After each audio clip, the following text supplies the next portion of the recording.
She chose you. I chose freedom. The hospital smelled like disinfectant and broken dreams, which seemed fitting since I was watching mine crumble in real time.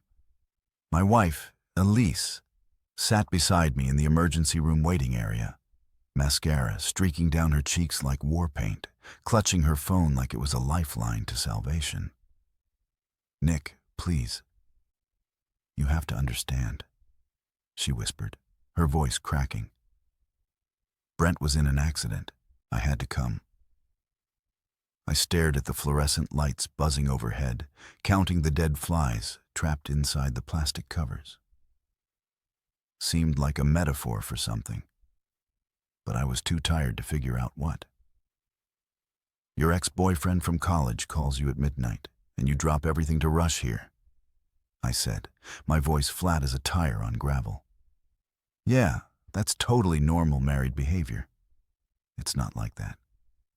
Save it." I leaned back in the uncomfortable plastic chair. I'm just the Uber driver tonight, apparently. 20 minutes later, a nurse called out, "Brent Consincade's family." Elise shot up like she'd been electrocuted. I followed, curious to see what kind of life-threatening emergency required my wife's immediate attention. At 12:47 a.m. on a Tuesday, we found Brent in bed 3, looking perfectly healthy, except for a ridiculous bandage, wrapped around his head like a turban. He was conscious, alert, and flexing his biceps for the nurse taking his vitals. Oh my God, Brent. Elise rushed to his side, grabbing his hand. "Are you okay? What happened?" "Hair transplant procedure went wrong," he said, wincing dramatically. "The clinic botched it. I'm probably going to sue." I blinked slowly. "Hair transplant. Emergency hair transplant at midnight." "You dragged me out of bed for cosmetic surgery complications?" I asked. Elise shot me a look that could have melted steel. "Nick, please." He was scared and alone. "He's 42 years old," I said, "and apparently has your number memorized for medical emergencies involving his hairline." Brent finally noticed me standing there. "Oh, hey, Nick. Thanks for bringing her." "Don't mention it," I said. "Really? Don't." I watched my wife fuss over this gym rat with his perfectly sculpted abs and his botched hair plugs, and something cold settled in my chest. Not anger. Anger was hot and messy. This was different. This was clarity. "I'm going home," I announced. "Nick, wait." Elise started. "Take your time," I said. "Really?" "Take all the time you need." I walked out of that hospital and drove home to our split-level house on Maple Street, the one we'd bought 3 years ago when we still pretended to be happy. I went straight to our bedroom and started packing shirts, jeans, work boots, my toolbox from the basement. Everything that mattered to me fit in 2 duffel bags, which should have been depressing, but felt liberating instead. I left a note on the kitchen counter. "Don't worry about me. You've got Brent to take care of now. I'll be at the shop." Then I drove to Harlan's Auto Repair, the business I'd built from nothing over the past 8 years. Ray Martinez was there working late on a transmission rebuild. Ray was my right-hand man, an ex-con who'd done 3 years for armed robbery and came out determined to go straight. He was better with engines than anyone I'd ever met and loyal as a guard dog. "Boss?" Ray looked up from the engine bay, wiping grease off his hands. "What are you doing here this late?" "Moving in temporarily," I said, dropping my bags on the office floor. "Got a couch I can crash on?" Ray didn't ask questions. That was one of the things I liked about him. "Sure thing. Want a beer?" "Make it 2. We sat in the garage bay drinking Budweiser and listening to the radio play classic rock. I told Rye about the hospital, about Brent, about the whole pathetic situation. "So, your wife's cheating," Rye said matter-of-factly. "Probably." "What are you going to do about it?" I finished my beer and crushed the can. I'm going to find out exactly what I'm dealing with, then I'm going to handle it. Need help? I might. Ray nodded. Just say the word. My phone buzzed.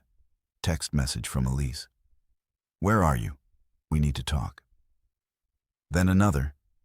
Nick, please come home. Then another. I can explain everything.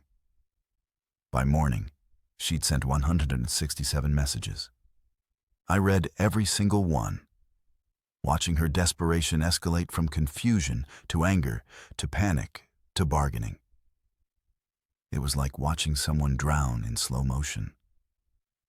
I didn't respond to any of them. Instead, I called Detective Mike Carver, a private investigator I'd met through Ray's parole officer. Carver was a gruff ex-cop who'd been forced into early retirement after a corruption scandal that wasn't his fault. He ran a one-man operation out of a strip mall office specializing in cheating spouses and insurance fraud. Need some surveillance work done? I told him over the phone. Cheating wife? Maybe. Want to be sure before I make any moves? Smart man. My rate's $200 a day plus expenses. Done. While Carver started his investigation, I decided to do some digging of my own. I went home while Elise was at work and checked our joint credit card statements, hotel charges, restaurant bills for two, a Victoria's Secret purchase from last month that I'd never seen the results of. But the real smoking tool was in her car. I checked the GPS navigation history on her Honda Accord. Over the past 6 months, she'd visited Brent's apartment complex 17 times. Always on days when she told me she was working late or having girls' night with her friends. I took pictures of everything. Screenshots of the GPS data, photos of the credit card statements, copies of hotel receipts. I was building a case like I was preparing for war because that's exactly what this was. Carver called me 3 days later with preliminary results. Your wife's definitely cheating, he said without preamble. But it gets more interesting. How so? She's not the only one. This Brent character has at least 2 other women on rotation. Saw him with a blonde at the Marriott Tuesday night. Brunette at his apartment Thursday afternoon. Your wife showed up Friday evening. I felt something twist in my gut. Not jealousy, something worse. Humiliation. I wasn't just being cheated on. I was being cheated on by an amateur. Get me everything, I said. Photos, times, dates.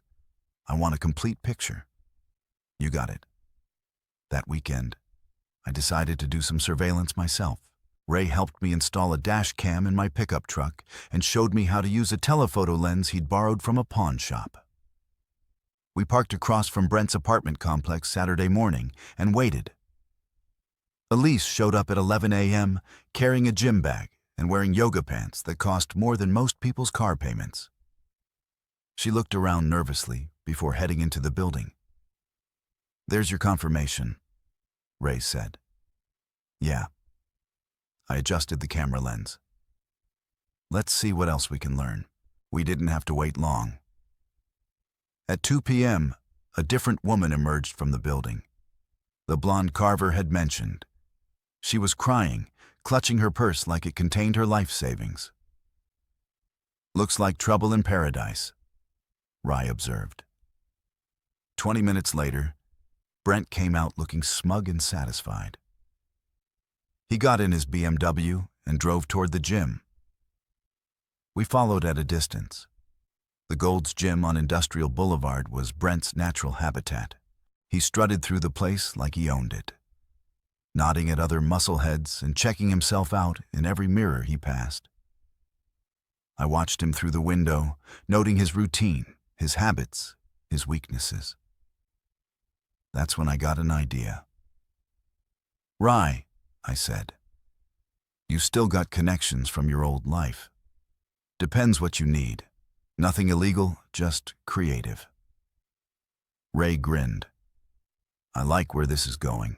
That night, while Brent was at the gym, Ray and I paid a visit to the parking garage under his apartment building. Ray had a gift for getting into places he wasn't supposed to be. A skill he developed during his criminal years and refined during his rehabilitation. Brent's BMW was parked in space 247, gleaming under the fluorescent lights like a monument to vanity.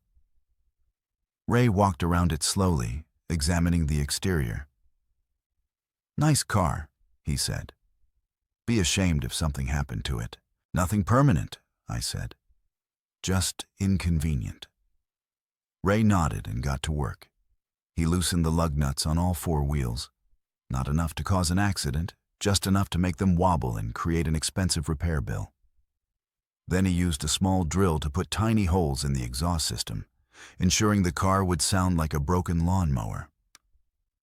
While Ray worked on the car, I focused on Brent's gym bag, which he'd left in the back seat. The doors were unlocked. Apparently, Brent felt pretty secure in his private garage.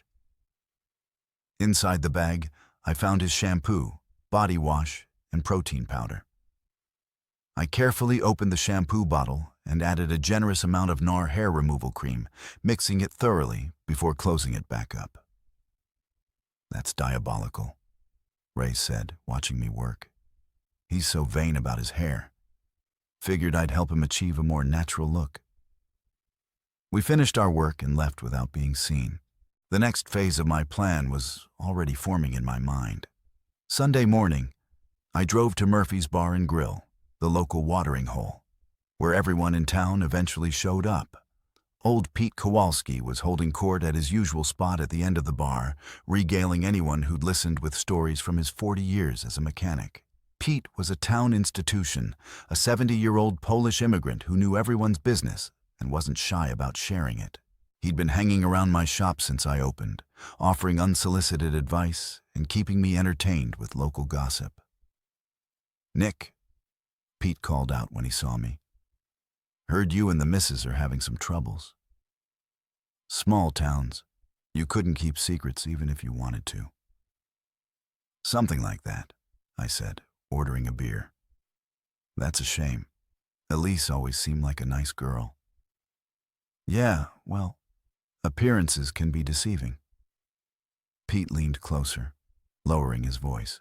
"You know, I seen her around town with that musclehead from the gym. Brent something Concade. That's the one. They've been meeting up at the Marriott pretty regular-like." I took a sip of my beer. "Is that right?" "Oh, yeah. My nephew works valet parking there. Says they come in separate. Leave together real sneaky-like." "Interesting." Pete studied my face. "You okay, son? You look like you're planning something." "Just thinking." "Well, whatever you're thinking, make sure it's legal that Brent character's got connections. His daddy owns half the commercial real estate in town." That was news to me. Rich boy with a safety net. That explained the arrogance. "Thanks for the heads up, Pete." I finished my beer and headed home. Elise was there pacing around the living room like a caged animal. She looked terrible. Dark circles under her eyes, hair unwashed, wearing the same clothes she'd had on yesterday. "Nick, thank God," she said when I walked in. "We need to talk, do we?" "Yes. This whole situation has gotten completely out of hand. I know you're upset about the hospital thing, but you're overreacting." I sat down on the couch and looked at her. "Really?" Looked at her. "When did she become a stranger?" 17 times? I said, "What? You've been to Brent's apartment 17 times in the past 6 months?" I checked your GPS history. The color drained from her face. "Nick, I can explain. I'm sure you can. You always were creative with the truth. It's not what you think." "Really?" "Because I think you're cheating on me with your college boyfriend.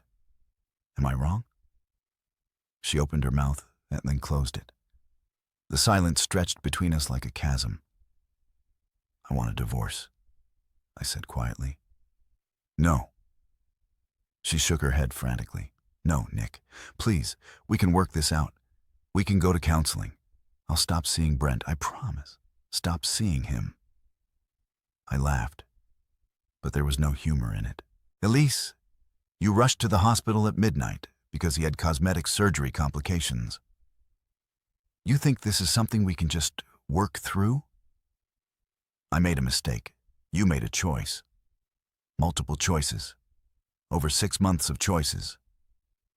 She started crying then. Big, dramatic sobs that might have worked on me 6 months ago. Now they just sounded like noise. Please, Nick, I love you. No, I said, standing up. You love the idea of me. The security, the stability, the nice house, the respectable husband, but you love Brent's abs and his BMW more. That's not true. Prove it right now. Call Brent and tell him you never want to see him again. She hesitated just for a second, but it was enough. That's what I thought. I said, I'll be staying at the shop until I can find an apartment. You can have the house until the divorce is final. I headed for the door, but her voice stopped me. You'll regret this, Nick. You're throwing away 8 years of marriage over nothing. I turned back to look at her one last time. 8 years, 17 visits to his apartment. Yeah, you're right. That math definitely works out in your favor. Then I left her standing there crying in the living room of the house we'd bought together when we still believed in forever. Monday morning brought the first fruits of my weekend labor. Carver called while I was opening the shop, barely containing his laughter. You need to see this, he said. Meet me at the diner on 5th Street. I found him in a corner booth, grinning like a kid on Christmas morning. He slid a manila envelope across the table. Your boy Brent had quite the weekend, Carver said. The photos inside were better than I'd hoped. Brent at the gym, his hair patchy and uneven, where the Nara had done its work. Brent in the parking garage staring at his wobbling BMW in confusion. Brent at the mechanic shop arguing with the service manager about his mysteriously damaged exhaust system.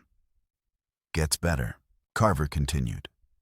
Turns out the blonde from last week. That's Jessica Chen, a paralegal from downtown.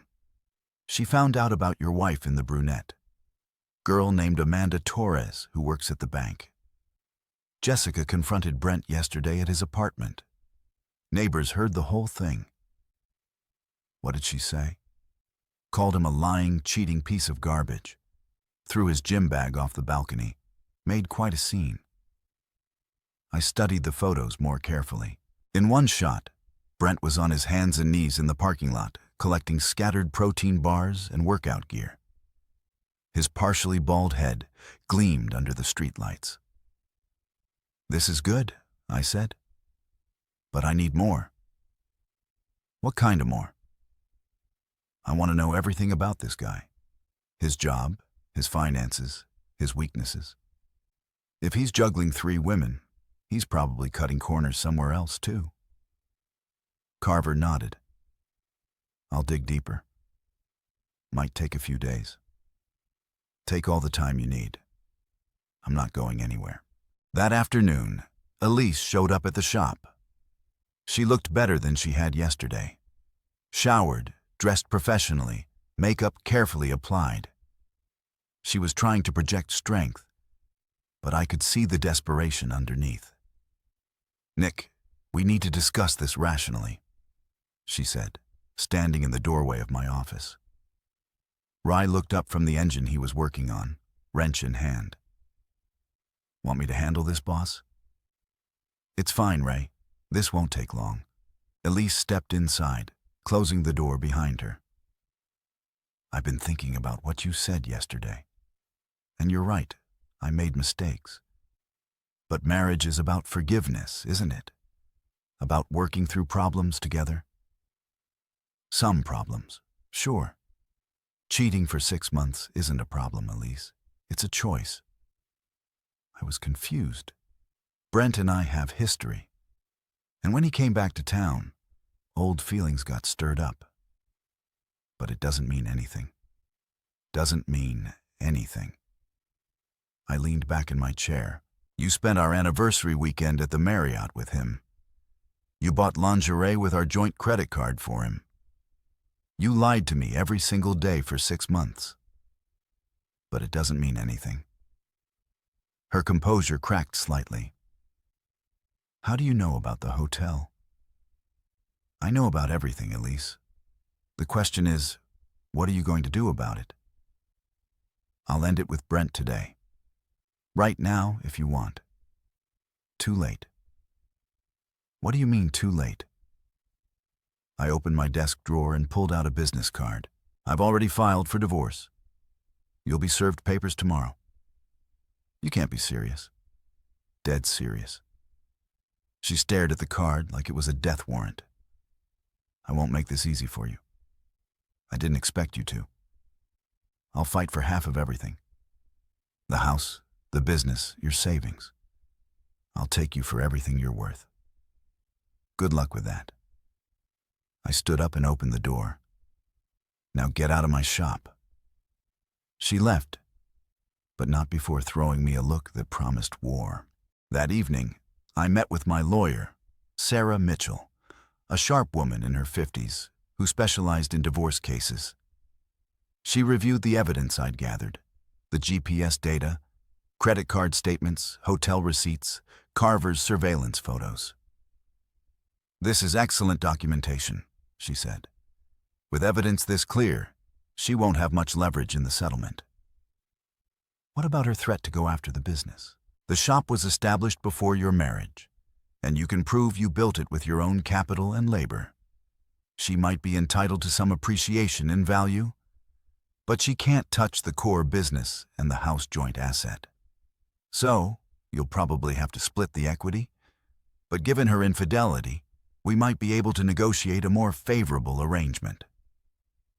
I felt some of the tension leave my shoulders. So, I'm not going to lose everything.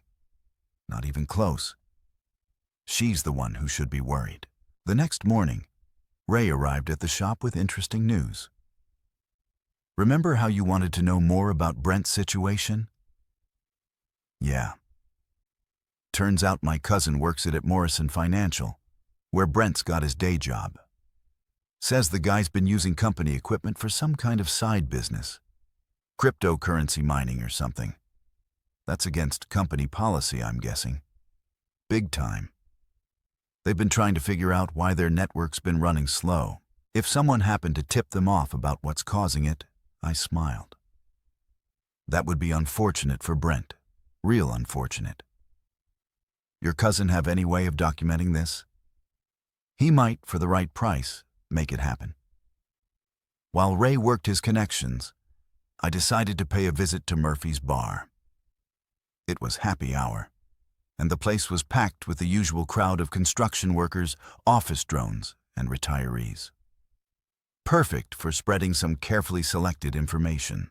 I found Pete at his usual spot, already 3 beers deep and holding court with a group of younger guys from the construction crew. "Nick," Pete called out. "How you holding up, son?" "Better every day," I said, ordering a beer. Turns out divorce might be the best thing that ever happened to me. That's so, yeah. Found out some interesting things about my wife's boyfriend. Guy's a real piece of work. The construction guys perked up. Nothing they liked better than gossip about rich people behaving badly. "What kind of things?" asked Tommy Brennan, a roofer I'd done some work for. "Well, turns out he's not just cheating on his girlfriend with my wife. He's got at least 3 women on the hook. Real classy operation he's running. No kidding. Gets better. Guy's so vain he had hair transplant surgery and botched it. Now he looks like he stuck his finger in an electrical socket." The group erupted in laughter. I pulled out my phone and showed them one of Carver's photos. Brent at the gym with his patchy, uneven hairline. "Jesus," Tommy said. "What happened to him?" "Bad reaction to the procedure, I heard. Might be permanent." The photo got passed around the group, generating more laughter and commentary. By the time I left the bar an hour later, I knew the story would be all over town by morning. Sure enough, my phone started buzzing with calls and texts from people who'd heard various versions of the tale. The details got more elaborate with each retelling. By noon, the story had evolved into Brent being caught in bed with two women simultaneously while his hair fell out in clumps. Small towns were beautiful things when they worked in your favor. That afternoon, Elise called, furious. "What did you do to Brent?" "I have no idea what you're talking about." "His hair. Someone sabotaged his shampoo." "That's terrible. Really tragic. Guy's already not much to look at." "This isn't funny, Nick. And now people are spreading rumors about him all over town." "Rumors? What kind of rumors?" "You know exactly what kind. About him cheating, about his appearance, about everything." "Well," I said, "if they're just rumors, I'm sure he has nothing to worry about." She hung up on me. An hour later, Brent himself showed up at the shop. He looked even worse in person than in the photos. His hair was patchy and uneven, with bald spots scattered across his scalp like a diseased lawn. He tried to cover it with a baseball cap, but the damage was still visible. "We need to talk," he said, trying to project authority despite looking like a cancer patient. Rye stepped up beside me, wiping his hands on a rag. "Everything okay, boss?" "Fine, Rye. Mr. Consincade was just leaving. I'm not going anywhere until we settle this," Brent said. "Settle what?" "You know what you did? The car, the hair, the rumors. This ends now." I looked him up and down slowly. "You know what, Brent? You're absolutely right. This does end now." "Good. I'm glad we understand each other." "Oh, we do. See, I've been thinking about this whole situation, and I realized something important." "What's that?" "You're not worth the effort." Brent blinked, confused. "What?" "You heard me. You're a pathetic middle-aged man-child who has to juggle multiple women because no single woman can stand you for very long. You're not my competition, Brent. You're my wife's punishment." His face flushed red. "You son of a careful," Rye said, stepping forward. "This is private property." Brent looked at Rye, then back at me. For a moment, I thought he might actually try something stupid. Instead, he turned and walked away, muttering threats under his breath. "That guy's going to be trouble," Rye observed. "Let him come," I said. "I'm just getting started." The next week brought a cascade of beautiful disasters for Team Adultery. Carver's investigation had uncovered a treasure trove of information about Brent's business dealings, and Ray's cousin had delivered detailed documentation of the cryptocurrency mining operation Brent was running on company equipment. I made an anonymous call to Morrison Financial's IT security department, providing them with specific details about the unauthorized mining operation, including server logs and power consumption data. They moved fast. By Thursday afternoon, Brent was called into a meeting with HR and escorted out of the building with his personal belongings in a cardboard box. The story spread through the local business community like wildfire. Brent Consincade, the hotshot IT manager fired for stealing company resources to mine Bitcoin. His professional reputation was destroyed overnight. But the real masterpiece came courtesy of Jessica Chen, the paralegal who discovered Brent's three-timing operation. Apparently, she'd been busy doing her own investigation and had connected with Amanda Torres, the bank employee who was also dating Brent.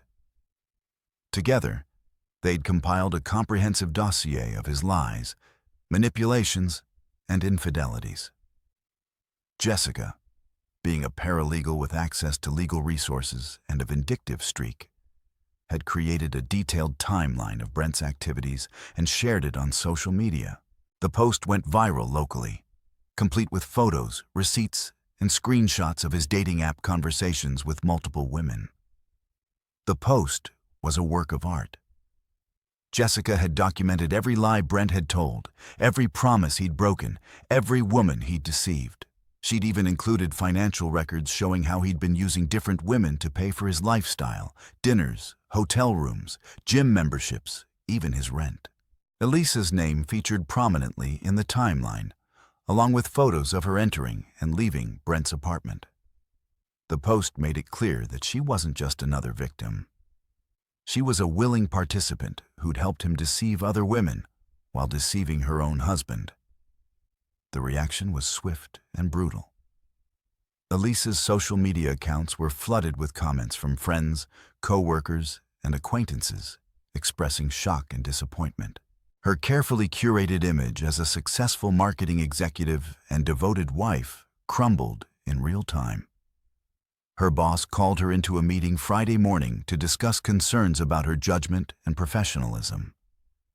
While adultery wasn't technically grounds for termination, the public nature of the scandal and its impact on the company's reputation made her position untenable.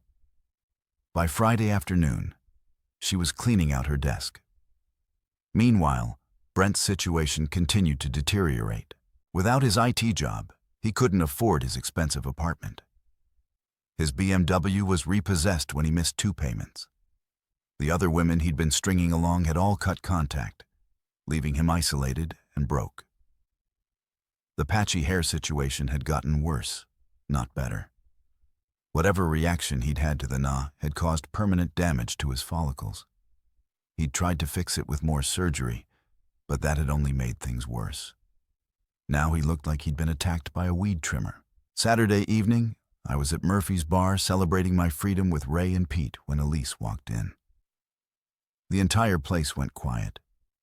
She'd become local entertainment, and everyone wanted to see what she'd do next. She spotted me at the bar and walked over, her heels clicking on the wooden floor like a countdown timer. She looked haggarded despite her expensive clothes and professional makeup. The stress was eating her alive.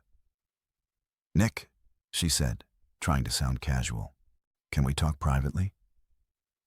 "I don't think we have anything private to discuss anymore," I said loud enough for the nearby tables to hear. "Your business is pretty much public knowledge now."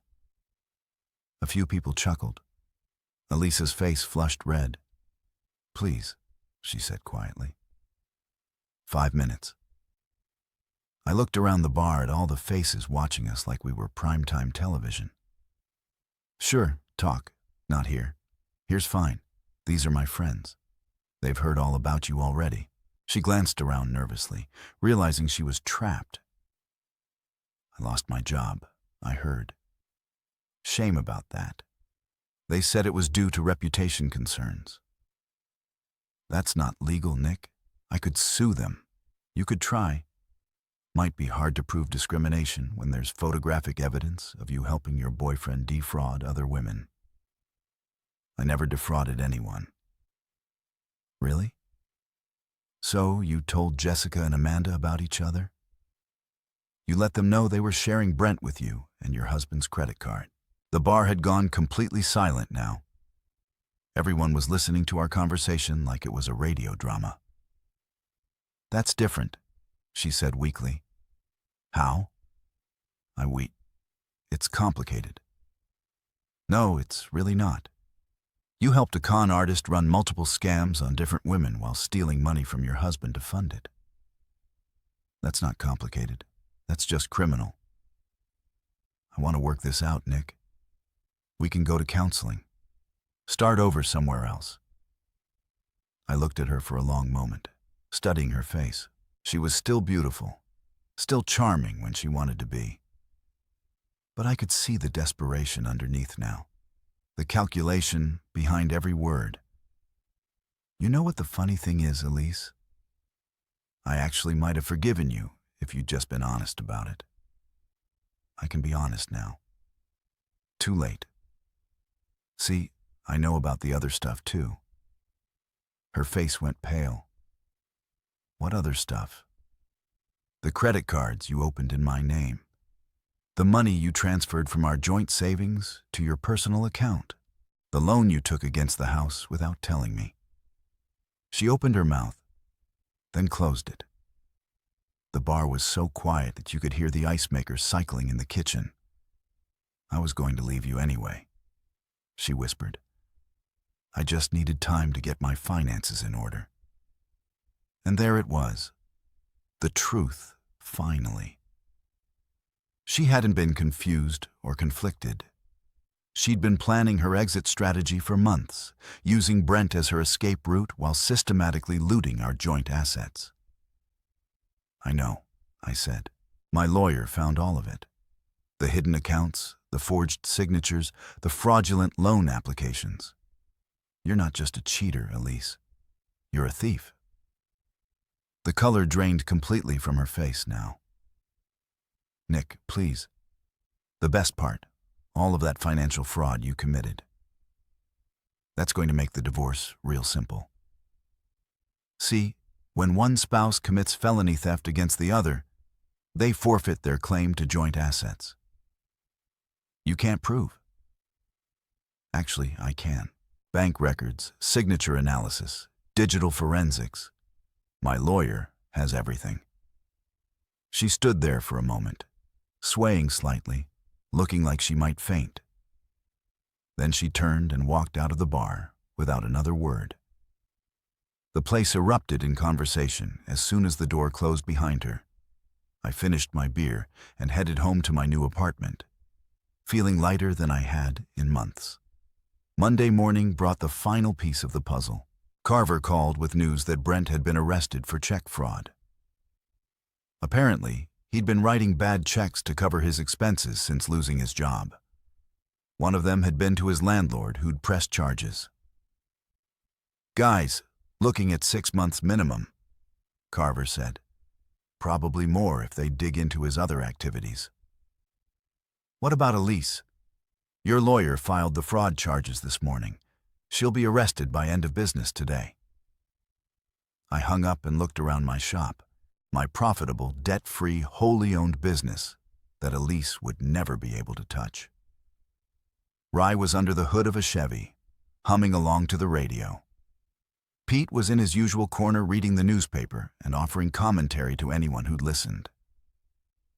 This was my world, my real world, and it was exactly where I belonged. That evening, I got a call from Sarah Mitchell, my lawyer. It's over, she said.